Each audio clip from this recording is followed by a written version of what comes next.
Hello friends, welcome back to channel. आज के इस वीडियो में हम सॉइल मैकेनिक्स के कुछ बेसिक्स स्टार्टिंग के कुछ टॉपिक्स पढ़ेंगे, जैसे कि सॉइल टाइप्स और इसके various forms of formations of the soils. Okay, so in this topic we will cover the soil types of soil, various type of special soils and the formation of the soils. Okay, चलिए start करते हैं। तो सबसे पहले हम देखते हैं कि सॉइल क्या होता है। ओके, तो सॉइल की जो डेफिनेशन है वो ये होती है कि सॉइल जो होता है, soil refers to the naturally occurring material that forms the top layer of the earth's crust. It is composed of mineral particles, organic matter, water and air. तो जो सॉइल है वो क्या होता है, वो टॉप लेयर होता है अर्थ का, जो कि हम क्या बोलते हैं, क्रस्ट बोलते हैं, राइट? क्रस्ट बोलते हैं। Top layer of the earth को क्या बोलते हैं, क्रस्ट बोलते हैं, जिसमें कि मिला होता है क्या, mineral particles, organic matter, water and air. So it is a mixture of, we can say, the mineral particles, organic matter, water and air, and it is naturally occurring material that forms the top layer of the earth crust. Okay, so this is the definition of the basic definition of the soil. Also it includes what? Boulders, sands, gravels, clay and silts. So these are the things that included in the soil. Okay, so soil में क्या क्या include होता है? पहला होता है mineral particles, फिर होता है ऑर्गेनिक मैटर, फिर होता है वाटर एंड एयर, और फिर क्या होता है, और होता है boulders, Sands, gravels, clay and the silts. ठीक है, अब ये देखिए कि आप सॉइल मैकेनिक्स क्या होता है। सॉइल मैकेनिक्स होता है क्या? Soil mechanics is a branch of civil engineering that deals with the behaviour of soil under different loading and environmental condition. तो सॉइल मैकेनिक्स का डेफिनेशन कोई कोई पूछ लेता है। ओके, किसी एग्जाम में पूछ लेता है कि what is soil mechanics. If you are studying this subject, then what is the soil mechanics? So you will have to say that soil mechanics is the branch of civil engineering that deals with the behavior of soil under different loading and environmental conditions. Okay, कि soil mechanics क्या क्या include करता है? soil mechanics include करता है आपका soil strength, compaction, permeability, consolidation and shear resistance. सो इस सारे टॉपिक को मिलाकर आपको बनता है क्या? आपका बनता है soil mechanics, right? So soil mechanics incorporates what? Aspects such as soil strength, compaction, permeability, consolidation and shear resistance. तो ये सब मिलके आपको सॉइल मैकेनिक्स बनता है। ठीक है, नेक्स्ट पे चलते हैं। तो आप देखते हैं कि सॉइल में उसका डेफिनेशन जो दिया हुआ है एज पर कार्ल तरजागी। कार्ल तरजागी आप आगे पढ़ेंगे, ये कहलाता है आपका father of soil mechanics. Okay, क्योंकि इन्होंने बहुत सारे कंसेप्ट जो है सॉइल मैकेनिक्स में दिए हैं, तो इन्हें बोला जाता है फादर ऑफ सॉइल मैकेनिक्स। तो कार्ल तरजागी के अनुसार जो सॉइल मैकेनिक्स का डेफिनेशन है वो कहता है कि soil mechanics is the application of laws and mechanics of hydraulics to engineering problems dealing with its sediments and the unconsolidated accumulation of solid particles produced by the mechanical and chemical disintegration of rocks, regardless of whether or not they contain an mixture of organic constituents. Okay, तो बोल रहा है कि soil mechanics क्या है? Is the application of laws of mechanics and hydraulics to engineering problems.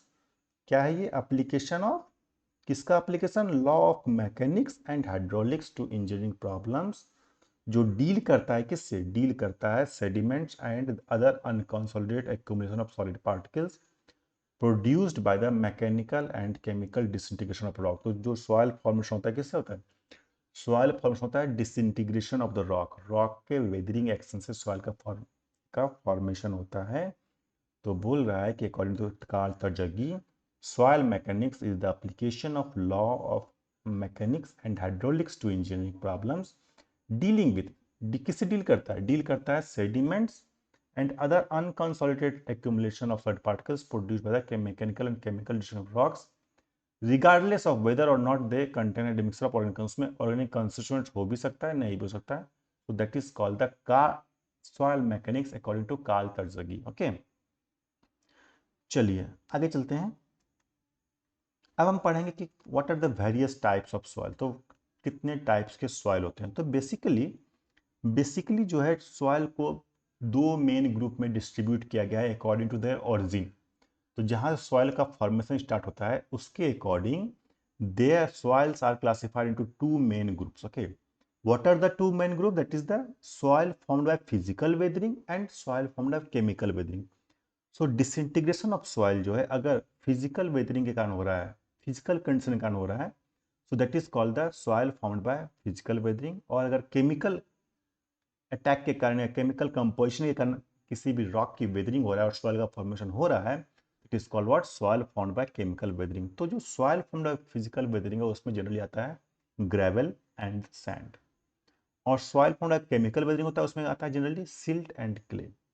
तो silt and clay क्या होता है, वो फाइन पार्टिकल्स होता है। ओके, सो फाइन पार्टिकल्स का जो फॉर्म्स होता है वो होता है आपका केमिकल वेदरिंग से, और जो कोर्स पार्टिकल का फॉर्म्स होता है वो होता है आपका फिजिकल वेदरिंग से, that is the gravel and sand. ठीक है, अब देखिए इसमें ही और आप पढ़ सकते हैं कि if the product of rock weathering are still located at the place of origin it is called residual soil. मतलब अगर जो वेदरिंग हुआ है, सॉइल का फॉर्मेशन हुआ है, और अगर वो उसी जगह पर लोकेटेड है जहां पर वेदरिंग हुआ है, so it is called residual soil. Okay, so if the products of rock weathering are still located at the place of origin it is called residual soil. और अगर जहां पर वेदरिंग हुआ है, चाहे वो कोई भी वेदरिंग हो, केमिकल वेदरिंग हो, फिजिकल वेदरिंग हो, अगर वो उस जगह से वेदरिंग वाले जगह से उठ के कहीं और चला गया है, ओके, ट्रांसपोर्टेड हो गया है, कैसे ट्रांसपोर्ट होगा कोई भी सॉइल, बाय विंड, हवा के द्वारा ट्रांसपोर्ट होगा, वाटर के द्वारा ट्रांसपोर्ट होगा, आइस के द्वारा ट्रांसपोर्ट होगा, और किसी भी कंडीशन से अगर वो ट्रांसपोर्ट होकर किसी और जगह पर रीडिपॉजिट हो गया है, तो इस टाइप का सॉइल कहलाता है आपका ट्रांसपोर्टेड सॉइल। क्या कहलाता है आपका, ट्रांसपोर्टेड सॉइल कहलाता है। तो रेसिडुअल सॉइल क्या कहलाएगा, रेसिडुअल सॉइल कहलाएगा आपका अगर आपका सॉइल रॉक का वेदरिंग जहां पर हुआ है, सॉइल अगर वहीं पर पड़ा हुआ है, that is called the residual soil. Okay, और अगर वो कहीं ट्रांसपोर्ट होकर कहीं और दूसरी जगह पे चला गया है, किसके थ्रू, विंड के थ्रू, वाटर के थ्रू, आइस के थ्रू, और किसी भी प्रकार से अगर सॉइल एक जगह से दूसरी जगह पर ट्रांसपोर्ट हुआ है और वहां पर रीडिपॉजिट हुआ है, तो that is called the transported soil. So these are the basic thing that you have to know, like about the soil mechanics or the basics of the soil mechanics, these things you should know, right? चलिए आगे चलते हैं। तो कुछ और type of transported soil देखते हैं कि ट्रांसपोर्टेड सॉइल के बहुत वेरियस क्या क्या टाइप्स हो सकते हैं। तो इसमें से पहला आता है क्या, alluvial soil. Okay, alluvial soil क्या होता है कि अगर जो सॉइल है वो डिपॉजिट हुआ है due to suspension in running water के थ्रू सॉइल एक जगह से दूसरी जगह ट्रांसपोर्ट हुआ है, फिर वहां पर रीडिपॉजिट हुआ है, so that type of soil is called what, it is called the alluvial soil. Okay, it is deposited from the suspension in running water. अगर रनिंग वाटर के थ्रू आपका सॉइल रीडिपॉजिट हुआ है अनदर प्लेस पे, जहां पर वेदरिंग हुआ था उस जगह से दूसरी जगह पर रीडिपॉजिट हुआ है, that is called the alluvial soil. क्या कहलाएगा वो, एलुवियल सॉइल कहलाएगा। ठीक है, आपको याद रखना, रनिंग वाटर याद रखना है, that is the alluvial soil. Okay, अब नेक्स्ट आता है लैक्यूस्ट्राइन सॉइल। तो लैक्यूस्ट्राइन सॉइल क्या होता है, it is deposited from suspension in still fresh water lake. So lake में जो वाटर जो है सस्पेंशन के थ्रू जहाँ पे जमा हुआ है, रीडिपॉजिट हुआ है, that is called the lacustrine soil. आपको याद रखना है, इसकी क्वेश्चन बहुत बार पूछा जाता है, what is lacustrine soil. Okay, so various type of competition exam में और थ्योरी एग्जाम में पूछा जाता है कि what is the lacustrine soil, तो you will tell that it is deposited from the suspension in still freshwater lake, that is called the lacustrine soil. Okay, next is the marine soil. So what is marine, as per the name suggests, it is deposited from the suspension of sea water. Okay, sea water के through अगर soil का transportation हुआ है, so that is called the marine soil, right? Next हम देखते हैं कि what is aeolian soil. So aeolian soil क्या होता है, it is transported by wind. अगर कोई भी सॉइल को विंड के थ्रू, आप देखते हो कि विंड के थ्रू हवा में सॉइल के पार्टिकल्स उड़ते हैं कि नहीं उड़ते हैं। सो अगर विंड के थ्रू सॉइल का पार्टिकल्स किसी एक जगह से दूसरी जगह पर ट्रांसपोर्ट होकर रिडिपॉजिट हुआ है, so that type of soil is called aeolian soil. Okay, aeolian soil is transported by the wind. And last one is the glacial soil. So glacial soil वो होता है जो कि ट्रांसपोर्ट होता है आइस के थ्रू। सो ग्लेशियल्स के थ्रू, आइस के थ्रू अगर कोई सॉइल रीडिपोजिट हो रहा है, that is called the glacial soil. तो यहाँ पर हम लोग 5 टाइप के ट्रांसपोर्टेड सॉइल पढ़ लिए। That is the first is the alluvial soil, जो कि रनिंग वाटर के थ्रू होता है रीडिपोजिट। लैक्यूस्ट्रियन सॉइल जो कि लेक के थ्रू होता है, फ्रेश वाटर लेक के थ्रू होता है डिपॉजिट। मैरीन सॉइल जो कि सी वाटर के थ्रू डिपॉजिट होता है। एओलियन सॉइल जो कि विंड के थ्रू डिपॉजिट होता है। और ग्लेशियल सॉइल तो आइस के थ्रू डिपॉजिट होता है। तो ये आपको बेसिक आपको याद रखिएगा, तो आपको कोई भी एग्जाम में कोई दिक्कत नहीं होगी, आप उसके अनुसार आप इसकी राइटिंग कर सकते हो। ठीक है, अब हम पढ़ेंगे कुछ special type of the soil. कुछ स्पेशल टाइप के सॉइल होते हैं, वो क्या होता है, तो इसमें देखते हैं। सबसे पहले होता है लोएस।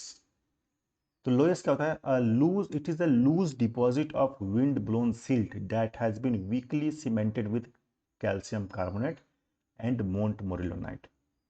तो लोइस क्या है, इट इज क्या है, loose deposit of wind blown silt है, हवा के थ्रू बहा हुआ जो सिल्ट है, क्योंकि लूजली डिपॉजिट है। इसमें क्या होता है, वीकली सीमेंटेड होता है, इसमें सीमेंटिंग प्रॉपर्टी थोड़ी सी कम होती है। With calcium carbonate and montmorillonite mineral इसमें रहता है। क्या क्या रहता है इसमें, लोइस में calcium carbonate and montmorillonite, ये आपको याद रखना है, that is called the loess. ठीक है।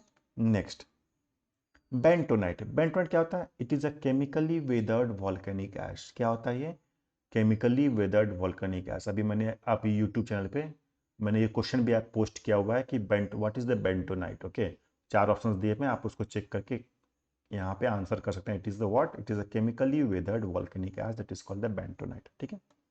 नेक्स्ट, पीट। पीट क्या होता है, ये होता है आपका हाईली ऑर्गेनिक सॉइल होता है। क्या होता है ये, highly organic soil, fibrous and highly compressible. ये क्या होता है, हाईली कंप्रेसिबल सॉइल होता है, क्योंकि इसमें क्या होता है, हाईली ऑर्गेनिक सॉइल होता है और ये हाईली कंप्रेसिबल होता है। ठीक है। नेक्स्ट, मक। व्हाट इज मक, it is a mixer of highly organic material, decomposed plant matter, पीट एंड और सिल्ट। मक क्या होता है, मिक्सर होता है किसका, ऑर्गेनिक मटेरियल, प्लांट मैटर, पीट और सिल्ट। सो ये जनरली मिक्सर आप बोलोगे it is a mixer of organic material, decompose plant matter, पीट और सिल्ट होता है, ये होता है कि आपका मक कहलाता है। ठीक है। Next, next is colluvial soil. Colluvial soil क्या होता है, the accumulation of rock debris और talus at the base of a steep cliff और rock in escarpment due to action of gravity. तो एक्शन ऑफ ग्रेविटी के through, मान लीजिए कोई क्लीफ है, ओके, कोई हिल है, वहां पर एक्शन ऑफ ग्रेविटी के थ्रू जो रॉक नीचे गिर के बेस पे जमा हुआ है, एक्यूमुलेट हुआ है, वो कहता है आपका कोलोवियल सॉइल। समझ में आ रहा है। यहाँ पर आपको क्या कर याद रखना है, यहाँ पर जो इंपॉर्टेंट थिंग है कोलोवियल सॉइल में, ये आपका याद रखना है एक्शन ऑफ ग्रेविटी। जो अभी कभी बहुत सारे एग्जामिनेशन में क्या कहता है कि मैचिंग वाला ऑप्शन देता है। ओके, तो जहाँ पे कोलोवियल सॉइल लिखा है वहाँ पे दूसरे ऑप्शन में एक्शन ऑफ ग्रेविटी लिखा होगा। ओके, तो आपको वहाँ पे एक्शन ऑफ ग्रेविटी को मैच करवाना है। So it is the accumulation of rock due to action of gravity. मान लीजिए कोई जैसे ये क्या है, क्लिफ है, यहाँ से जो है रॉक्स का वेदरिंग होके और बेस पे जमा हो रहा है due to gravity, that is called the colluvial soil. Okay, next देखते हैं, नेक्स्ट है आपका मार्ल। सो मार्ल जो होता है, ये होता है आपका मैरीन में, जो समुद्र के आसपास आपका ये इसका ओरिजिनेशन होता है, और इसमें होता है very fine grand calcium carbonate. Okay, Morley कहता है very fine grand calcium carbonate soil of marine origin. Okay, अब देखते हैं कि कुछ कॉमन टाइप ऑफ सॉइल है, उसमें कुछ प्रॉब्लम्स होते हैं, इंजीनियरिंग टाइप ऑफ प्रॉब्लम। हम इसमें प्रॉब्लम कंसिडर करेंगे जो कि हमारे सिविल इंजीनियरिंग के थ्रू कंसिडर किए जाते हैं। उस टाइप के प्रॉब्लम हम देखेंगे कि कुछ बहुत पॉपुलर सॉइल होते हैं, उसमें कुछ कुछ पॉपुलर प्रॉब्लम्स होते हैं, वो हमको डिस्कस करना है। इसमें पहला सवाल आता है, वो होता है आपका मैरीन डिपॉजिट। जो समुद्र के थ्रू, जो मैरीन के थ्रू जो समुद्र में डिपॉजिट हो रहा है, मैरीन डिपॉजिट जो सॉइल होता है, उसका जो प्रॉब्लम ये होता है कि ये बहुत सॉफ्ट होता है। क्या होता है आपका ये, it is very soft and contains organic matter. क्या होता है इसमें, ऑर्गेनिक मैटर को बहुत सारा इसमें मटेरियल रहता है। अब इसकी प्रॉब्लम क्या है, इसकी प्रॉब्लम ये है कि इसकी शियर स्ट्रेंथ बहुत लो होती है। It has very low shear strength and high compressibility. So this is the problems of the marine deposit. What is the problem, it is the low shear strength and high compressibility. तो low shear strength and high complexity रहेगा तो क्या problem आएगा किसी भी structure में, इसका problem आएगा आपके फाउंडेशन मटेरियल पे। क्योंकि अगर ये हाई कंप्रेसिबिलिटी है तो फाउंडेशन पे जैसे लोड पड़ेगा, आप सॉइल क्या होगा, सॉइल कंप्रेस्ड हो जाएगा, राइट। यहाँ से जैसे मान लीजिए यहाँ से लोड आएगा तो सॉइल क्या होगा, सॉइल आपका कंप्रेस्ड हो जाएगा और यहाँ पर सेटलमेंट हो जाएगा। ठीक है, सेटलमेंट हो जाएगा तो क्या होगा, बिल्डिंग्स में क्रैक्स आ जाएंगे। तो मैरीन डिपॉजिट का जो सॉइल होता है, इसकी यह प्रॉब्लम्स होती है। What is the problem, it is the low shear strength and high compressibility and due to that we can not use it as a foundation material. Okay, next type of the soil देखते हैं, black cotton soil. So black cotton soil is very important soil, जो कि बहुत सारे exam से पूछे जाते हैं। ओके, इसका जो फर्स्ट थिंग जो एग्जाम पूछा जाता है वो पूछा जाता है इस formation. So formed from basalt or trap and contains clay mineral montmorillonite। so this montmorillonite बहुत ही इंपॉर्टेंट टर्म है जो वेरियस एग्जामिनेशंस में पूछे जाते हैं। ओके, जहां भी आपको ब्लैक कॉटन सॉइल रहेगा आपको मोंटमोरिलोनाइट पे क्लिक करना है, टिक करना है। ओके, तो जहाँ भी ब्लैक वाटर सॉइल आपको दिया रहेगा वहाँ पर आपको मोंटमोलोनाइट भी दिया रहेगा और आपको आराम से एक ऑप्शन आपका करेक्ट हो जाएगा। सो ब्लैक कॉटन सॉइल क्या होता है? It is formed from basalt और trap and contains clay mineral, montmorillonite से बना होता है। अब इसमें प्रॉब्लम क्या है? It is responsible for excessive swelling and shrinkage. So इसकी जो प्रॉब्लम है ब्लैक कॉटन सॉइल की, इसमें स्वेलिंग और श्रिंकेज बहुत होता है। मीन्स अगर इसमें वाटर आप इंक्लूड करोगे तो स्वेल करेगा बहुत, और वाटर हटेगा तो बहुत ज़्यादा श्रिंक कर जाएगा। तो इसका मतलब क्या होगा? एक्सपेंशन और कॉन्ट्रैक्शन जो होगा वो सॉइल में ज़्यादा होगा, जिसके कारण सेम प्रॉब्लम आपको फाउंडेशन में आएगी। आपका फाउंडेशन शिफ्ट करेगा और आपके बिल्डिंग्स में या किसी भी स्ट्रक्चर में क्रैक्स आएंगे। सो इट इज़ रिकमेंड किया गया है कि अगर कहीं पे ब्लैक कॉटन सॉइल है, पहली बात तो यही होता है कि अगर आप वहाँ पे ब्लैक कॉटन सॉइल है तो you change it, okay, you change black cotton soil and you place another type of soil there. But अगर जहाँ पर कि changing of the soil possible नहीं है, वहाँ बोला गया है कि आप अंडर रिम्ड पाइल्स का यूज़ कीजिए। So under reamed piles are recommended in foundation where black cotton soils are found. Okay, next type of soil हम देखते हैं, ये होता है आपका डेजर्ट सॉइल, जो कि आपको रेगिस्तान में पाया जाता है। सो डेजर्ट सॉइल जो होता है, इसके साथ जो प्रॉब्लम एसोसिएटेड होती है वो होती है स्टेबलाइजेशन ऑफ सॉइल। ये सॉइल आपका स्टेबलाइजेशन में बहुत प्रॉब्लम करता है। अगर आप कोई रोड बना रहे हैं, कोई रनवे बना रहे हैं, तो वहाँ पर सॉइल का स्टेबलाइजेशन जो है वो प्रॉब्लम होता है। It is called the desert soil. So these are the three main type of the soil, और उसके मेन प्रॉब्लम्स जो उसके थ्रू आते हैं as a civil engineering aspects. Okay, चलिए अब हम देखते हैं कि geological cycle of soil formation क्या होता है। सॉइल फॉर्मेशन का जियोलॉजिकल साइकिल क्या होता है? तो सॉइल फॉर्मेशन का जियोलॉजिकल साइकिल होता है, वो आपका 4 स्टेप्स में डिवाइडेड है। दैट इज द इरोजन और weathering first step, transportation, deposition, upheaval. तो यहाँ पे देखिए आप, पहले क्या होगा? आपका पहले आपका इरोजन होगा, राइट। किसी भी रॉक का इरोजन से आपका क्या होता है? सॉइल का फॉर्मेशन होता है। जैसा कि मैंने आपको पहले भी बता चुका हूँ कि पहले क्या होगा? आपका सॉइल का, रॉक का इरोजन होगा, वेदरिंग होगा, और वो छोटे छोटे पार्टिकल में डिसइंटीग्रेट होगा और सॉइल का फॉर्म करेगा, ठीक है, फाइन पार्टिकल का फॉर्म करेगा। देन क्या होगा? देन वो सॉइल ट्रांसपोर्ट होगा from one place to another place through wind, water, किसी भी थ्रू, मैरिन के थ्रू, आइस के थ्रू, एक प्लेस से दूसरी जगह पे क्या होगा? ट्रांसपोर्ट होगा। तो first is the erosion, then is the transportation. Then वो क्या होगा? वो कहीं पे जाकर डिपॉजिट होगा, अनदर प्लेस पे क्या होगा? डिपॉजिट हो जाएगा। तो दैट इज कॉल्ड डिपोजिशन। और fourth is the upheaval, means deposit होकर फिर से वो रॉक का फॉर्मेशन कर लेगा, हिल का फॉर्मेशन कर लेगा, एंड अगेन वहां से फिर आप, वो रॉक जो है वो फिर इरोजन के फॉर्म में आ जाएगा, ठीक है। तो ये साइकिल पूरी क्या होगी? ये पूरी साइकिल चलती रहेगी, और ये होता है आपका the top 4 geological steps involving soil formation. It is the erosion और वेदरिंग, ट्रांसपोर्टेशन, डिपोजिशन, अपहीवल। तो आपको ये जनरली थ्योरी के क्वेश्चन में पूछा जाता है, तो आप इसको इस तरह से समझा के एक्सप्लेन करके आप इसको राइटिंग के फॉर्म में लिख सकते हो, ठीक है। So thank you very much guys. इस वीडियो में हम यहीं तक रखते हैं, और इसके बाद के में हम कुछ और इस टॉपिक को एक्सपेंड करेंगे और आगे के वीडियोस में सॉइल मैकेनिक्स के और आगे लेके चलेंगे, ठीक है। Thank you very much. Thank you for watching.